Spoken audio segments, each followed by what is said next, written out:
The Chemex is basically a pour over, but it's got an incredibly iconic design, and it happens to be my personal favorite brew method. Looks great on your counter and makes an amazing clean cup of coffee. Let's dive into how to use it. Here are the items you're gonna need. Chemex, a kettle, preferably gooseneck to pour, filter. These Chemex filters are super thick and one of the things that really contributes to the clarity of the coffee. Obviously delicious coffee, grinder and a scale, and a timer.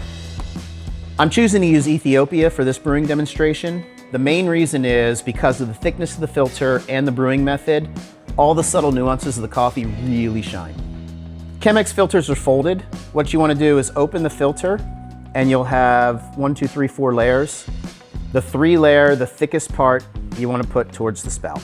Rinsing the filter thoroughly is a critical part of the process. 1, you want to saturate it completely and get rid of all the paper flavor.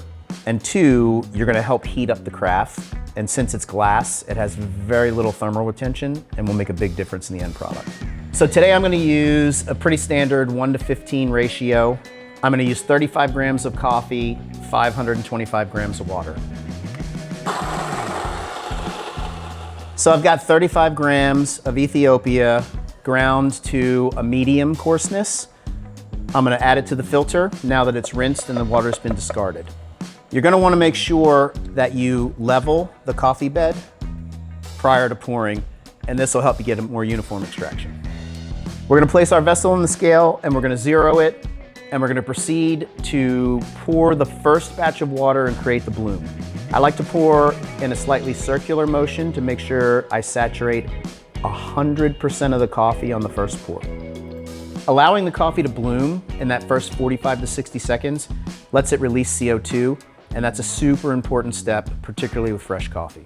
Now that the coffee's bloomed, I'm gonna go ahead and pour, and once again, I like to pour in a circular motion and allow the coffee to fall to the bottom of the filter. And once you've got saturation, you can just pour right down the middle until you hit that 525 grams, and then just watch the magic. Our target brew time is anywhere from 3.5 to 4.5 minutes. Every Chemex has this little nub on it. I like to call it a belly button. That's the optimum amount of coffee that you want in the Chemex. Anything less than that or more than that, you're not gonna get the same result. Now the brewing's done, we'll take the filter, discard, and what you've got is a delicious, clean, crisp cup of coffee. Once again, for coffees that have a lot of subtle nuances in them, I think the Chemex is absolutely the best brewing method. Enjoy.